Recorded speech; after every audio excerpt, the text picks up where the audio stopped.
Assalamualaikum warahmatullahi wabarakatuh. Adik-adik, jumpa lagi dengan Miss Manda dalam pelajaran Pendidikan Agama Islam untuk jenjang SMP.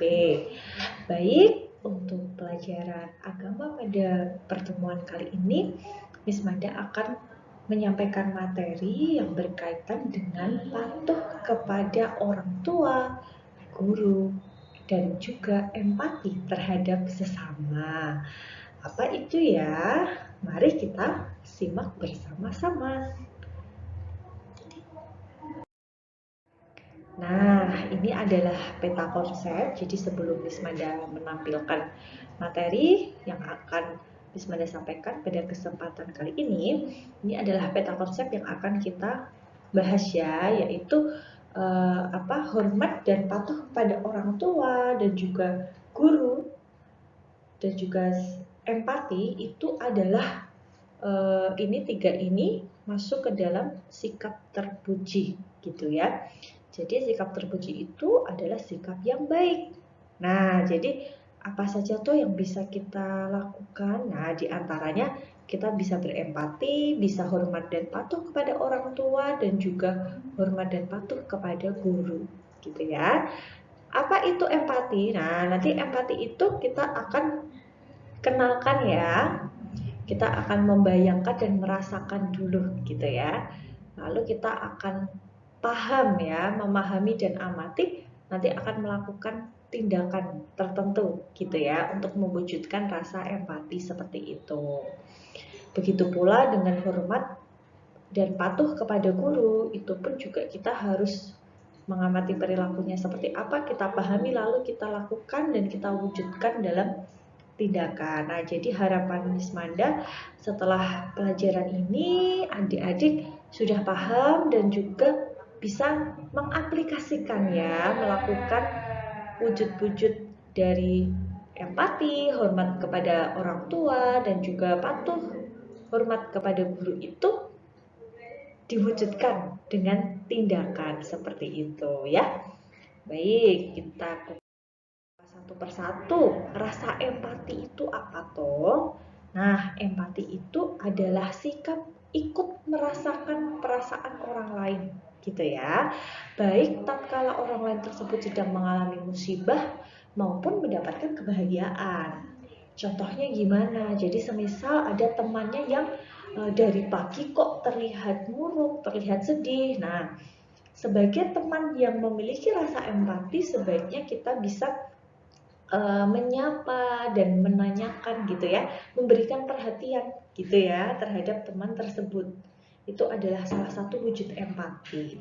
Begitu pula dengan hal kebahagiaan gitu ya. Jadi semisal nanti ada teman yang memiliki prestasi atau memiliki kesenangan, nah kita harus mengapresiasi juga gitu ya. Jadi wujud empati itu tidak selalu saat teman itu kesusahan, tapi di saat teman sedang senang pun respon kita, tanggapan kita itu sudah termasuk rasa empati. Mudah bukan ya? Mudah sekali.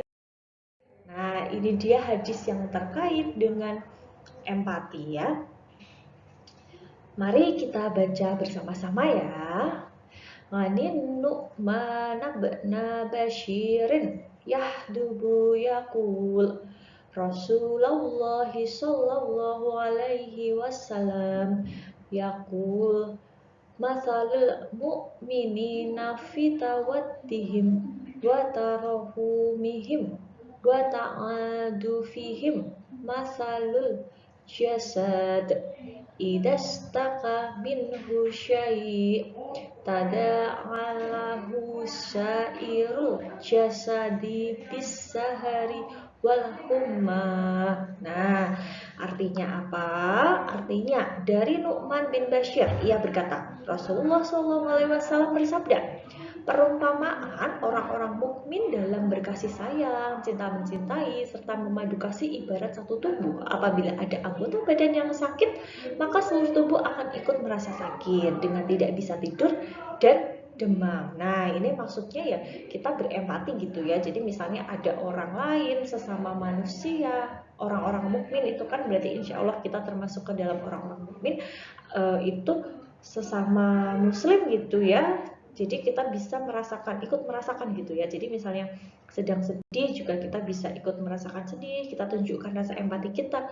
Bila sedang merasa bahagia juga kita tunjukkan empati kita seperti itu ya. Nah, kita lanjut. Ini adalah cara mengasah rasa empati dalam diri. Ini sangat penting. Kita belajar bareng ya. Miss pun juga selalu masih belajar ya, karena sikap empati itu harus kita asah terus-menerus ya. Jadi tidak bisa sekali jadi gitu ya. Tapi kita harus selalu mengasah agar kepekaan kita terhadap sesama ya itu semakin besar. Nah, seperti itu ya. Oke, jadi rekam semua emosi pribadi, gitu ya. Nah, artinya kita senantiasa mengingat-ingat pengalaman yang kita alami. Ini penting untuk dapat merasakan orang lain seandainya mengalami hal serupa, gitu ya. Jadi kita bisa merekam semua emosi pribadi kita mengingat-ingat. Jadi kalau misalnya nanti kiranya ada teman yang mengalami sesuatu, kita bisa melihat, oh aku dulu pernah merasakan seperti itu itu rasanya nggak enak loh, itu rasanya sangat menyedihkan loh. Berarti jangan sampai temanku menyedihkan juga ya, kita harus menghibur misalnya seperti itu. Terus yang kedua nih, perhatikan lingkungan luar atau orang lain. Hal ini akan memberikan efek yang bagus untuk diri kita. Kita dapat mampu menghilangkan subjektivitas dalam diri kita, gitu ya. Jadi kita bersikap netral seperti itu. Lalu mendengarkan keluhan atau curhat orang lain. Mau mendengar cerita pengalaman sedih orang lain akan membawa kita ikut merasakan dan menimbulkan keinginan untuk memahami masalah dan membantu memberikan solusi pemecahannya gitu. Jadi kita meluangkan waktu ya untuk mendengarkan keluh kesah teman kita seperti itu. Lalu membayangkan jika sesuatu yang menimpa orang lain itu menimpa kita gitu ya. Jadi semisal nih ada teman yang sedang kehilangan misalnya kehilangan anggota keluarganya gitu ya. Kita membayangkan nih gimana ya rasanya kalau yang kehilangan itu aku gitu ya, pasti juga sedih gitu ya. Nah, dengan kita bisa membayangkan, kita bisa menempatkan posisi kita seolah-olah kita itu yang terkena masalah gitu ya. Kira-kira kita sedih nggak ya? Nah, kalau kita bisa membayangkan itu, kita otomatis akan muncul rasa empati ya, karena kita bisa merasakan apa yang dirasakan teman seperti itu. Lalu segera beri bantuan. Nah, ini sangat penting karena tidak banyak dari kita itu bisa secara cepat ya, oke aku mau membantu gitu ya. Tapi kadang biasanya untuk membantu itu justru kita tuh kayak ragu-ragu gitu ya, mau bantu nggak ya gitu toh, atau ada perasaan gengsi semisal. Nah, hal seperti itu tolong diminimalisir ya adik-adik ya. Jadi kalau misalnya memang dirasa kalian sadar kalau teman kalian itu butuh bantuan, ayo segera beri bantuan gitu. Jadi nggak usah ragu-ragu untuk berbuat kebaikan, untuk segera memberikan bantuan. Jadi seperti itu ya. Oke, lalu selanjutnya, manfaat dari sikap empati. Apa itu manfaatnya? Yang jelas kita akan menghilangkan sikap egois, gitu ya. Sikap egois itu apa sih? Seseorang yang memiliki sikap empati yang tinggi akan menghilangkan rasa mementingkan kepentingan diri sendiri. Itu adalah egois. Jadi kita hanya mementingkan dan memikirkan diri kita sendiri, itu egois, sangat egois. Nah, dengan kita mempunyai sikap empati, kita insya Allah bisa menghilangkan sikap egois dalam diri kita gitu ya. Lalu penting untuk dapat merasakan orang lain seandainya mengalami hal serupa gitu ya. Jadi semisal nih, karena kan masalah itu kan setiap manusia pasti punya masalah ya. Jadi kalau misalnya teman kita sedang punya masalah, suatu saat pasti kita juga akan mendapatkan masalah bukan? Nah, saat kita mendapatkan masalah kita udah siap karena kita sudah pernah membayangkan menjadi teman yang sedang mendapatkan masalah itu gitu. Jadi mungkin secara batin kita lebih siap. Nah, lalu selanjutnya menghilangkan kesombongan. Nah, menghilangkan kesombongan itu apa? Seseorang yang berempati akan dapat melihat jauh apa akibat yang mungkin akan timbul dari suatu kejadian, sehingga ia akan mampu berpikir dan bertindak sesuai kebenaran, sekaligus akan memunculkan rasa rendah hati, gitu ya. Nah, lalu yang ketiga itu mengembangkan kemampuan evaluasi dan kontrol diri. Nah, ini sangat penting juga ya adik-adik untuk membekali kalian ya. Dengan kemampuan berempati kepada orang lain, maka seseorang akan mampu mengontrol diri dengan baik dan akan bersikap hati-hati dalam bertindak. Artinya, semisal nanti kita saat akan bertindak itu lebih akan memikirkan perasaan orang lain gitu ya. Jadi jangan sampai kita asal bertindak, oh ternyata bisa melukai orang lain, atau melukai orang tua kita, atau melukai guru kita, teman kita. Nah, itu kita harus mengasah itu agar kita bisa mengontrol seperti itu ya. Baik, selanjutnya adalah hormat dan patuh kepada orang tua dan guru ya. Karena tadi sudah rasa empati, sekarang kita masuk ke hormat dan patuh kepada orang tua dan guru ya. Hormat itu apa sih? Hormat itu adalah sikap menghargai yang diberikan seseorang kepada orang lain yang telah berjasa memberikan sesuatu. Patuh, nah patuh itu apa? Patuh itu adalah sikap dan siap melaksanakan sesuatu yang baik dan benar, serta dalam pelaksanaannya dilakukan secara sungguh-sungguh, jujur, bertanggung jawab, dan juga ikhlas. Hormat adalah sikap menghargai yang diberikan seseorang kepada orang lain yang telah berjasa memberikan sesuatu. Nah, itu adalah hormat dan patuh. Itu juga sangat penting adik-adik miliki ya, karena terutama nih, ini kan contohnya kepada orang tua dan juga guru, karena kan mereka adalah orang-orang yang telah berjasa ya. Kalau orang tua yang jelas telah membesarkan dan menyayangi ya dari kalian belum lahir bahkan ya, sejak dalam kandungan ya sampai sekarang gitu dan sampai seterusnya gitu. Jadi karena kasih sayang itulah kita harus menghormati gitu. Terus menghargai juga, mematuhi.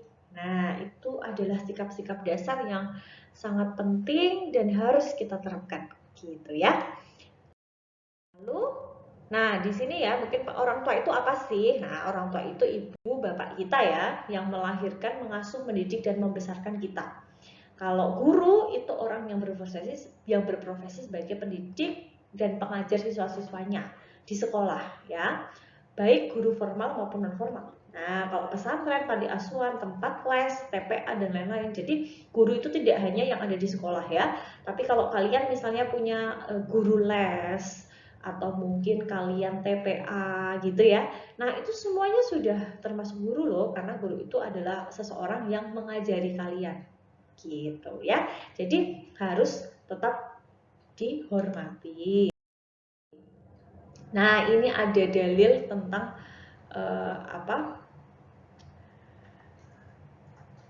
hormat dan patuh kepada orang tua dan guru. Nah, mari kita baca bersama-sama. Bismillahirrahmanirrahim.